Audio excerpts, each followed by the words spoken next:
I'm joined here today by Nikki Hayden from Border Paws Animal Shelter. It's a little bit different. We're not in person or for pet project, but thank you so much for joining me. Yeah, thanks for having me on and asking. Of course. Now, the holiday season is fast approaching. We are officially in December. And, when that rolls around, people are setting up for Christmas. They have their Christmas tree up, their lights, their random decorations that they have. For those with pets, that's the main topic is safety for pets during the holidays when it comes to the decorations, people coming to the house, even going on walks in the cold. Tell me a little bit about with like decorations for just to start off. How important is it to make sure that your dogs or cats, even any pet, are safe during the season with all of the decorations, whatever it may be?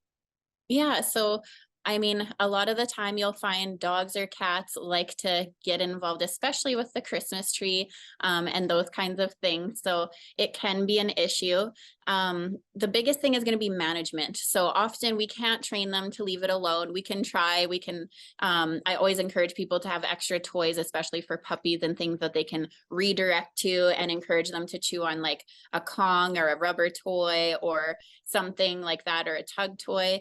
With cats, they are a little more independent and get to do what they want. So it's really comes down to management and trying to like block off the tree in a safe area. Maybe if you have cats or kittens, not using tinsel and things like that, that they are more likely to ingest that could get tangled up in their system, that kind of thing. With regards to other decorations, like maybe hanging them up high enough that the animals can't get at them. That kind of thing. I know with dogs, if I'm fostering puppies or younger dogs that want to get into things, I will actually fence off the Christmas tree. So you can buy X pens at the local pet stores. I know Winners carries some really nice looking like little wood fences that you can put around things as well. So I've used those, and it just makes it a little easier to block it off, and it's less likely that the dogs will, go bug the Christmas tree as much that way. And like you said, the wood fencing, you can make it festive as well. So you can Yes. incorporate that into the decorations portion. Then it also keeps them safe. Before we started, we were talking about when guests come to the house because I Yeah. know a lot of families, extended family comes over. They have friends coming over, a lot of guests during the holiday season. With pets, you had brought up some great pointers for people to make sure that their pets don't get out. Yes. So a lot of the time we don't really think about it, but as people are coming in, our dogs are going to be excited, and it might be people they haven't seen in a long time, or they might even be a little fearful if they're not used to socializing as much. So it's important to manage so that your dog isn't able to, say, bolt out the front door when someone's coming in. Sometimes other family members might not be as dog savvy, so they might not be expecting a cat or a dog to bolt out the front door.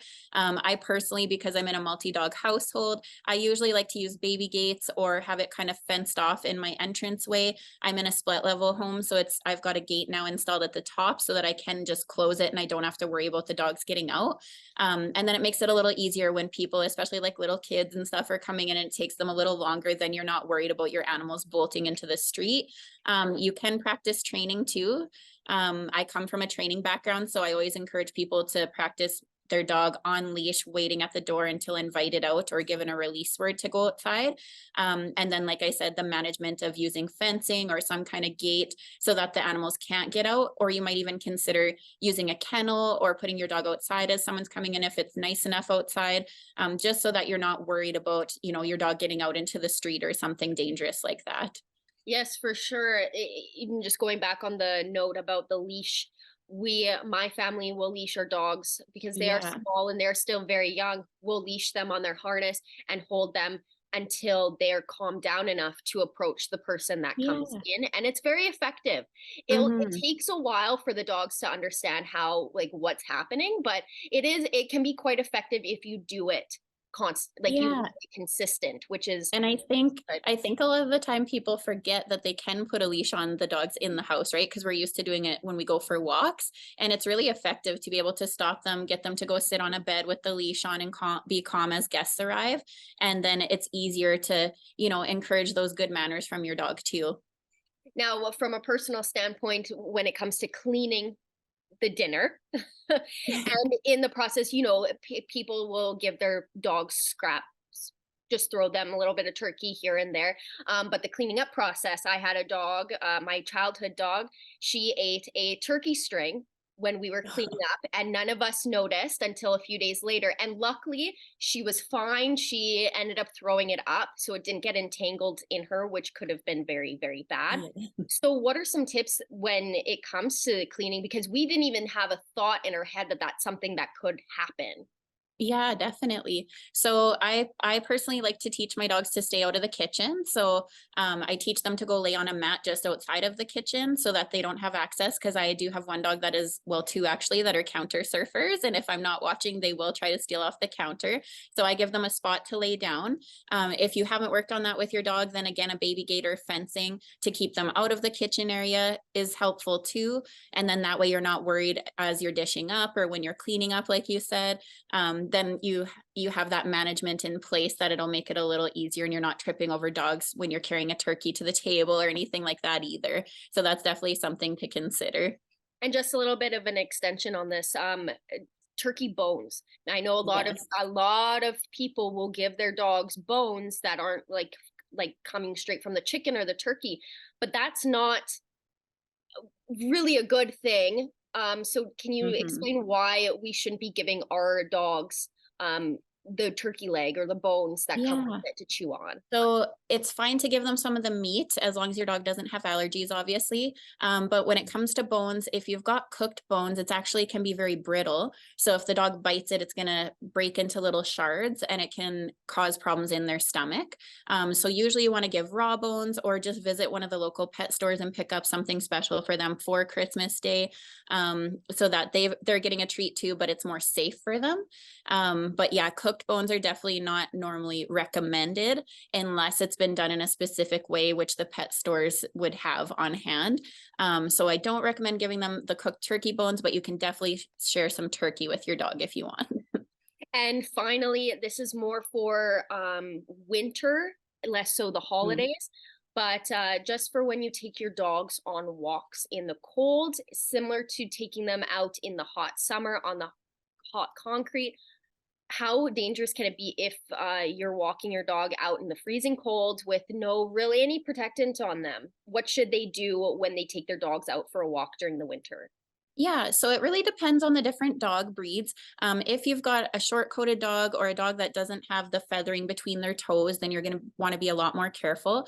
So you can look into buying socks or dog booties if it's really cold out. Right now, we've been really lucky and been blessed. It's been so nice out that we can still be walking and not having to worry too much. But kind of think of it as like your bare feet on the pavement or the cement and how uncomfortable it could be if it was, minus 20 to minus 30, and just pay attention to your dog because usually they'll show you they'll be picking up their feet. So maybe keep it to shorter walks or even inside stimulation of like trick training or puzzles and Kongs and things, and teaching them new commands inside the house because that mental stimulation can be good exercise for them as well.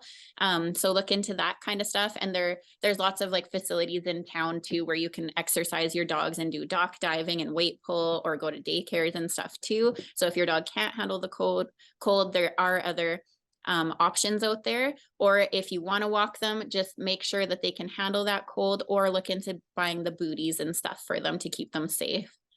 Awesome. Well, thank you so much for joining me today. I feel like this is a very important topic to talk about, considering Yeah, the amount of definitely. families that do have pets. Mhm. So thank you so much for joining me. You bet. And I guess I should mention too, we're lucky in Lloydminster. We have a ton of pet friendly places, not just pet stores, but places like PV Mart and Canadian Tire, that you can actually take your dogs with you while you shop. So I encourage people to look into that as well, because then when it does get down to those cold temperatures, at least you have that option.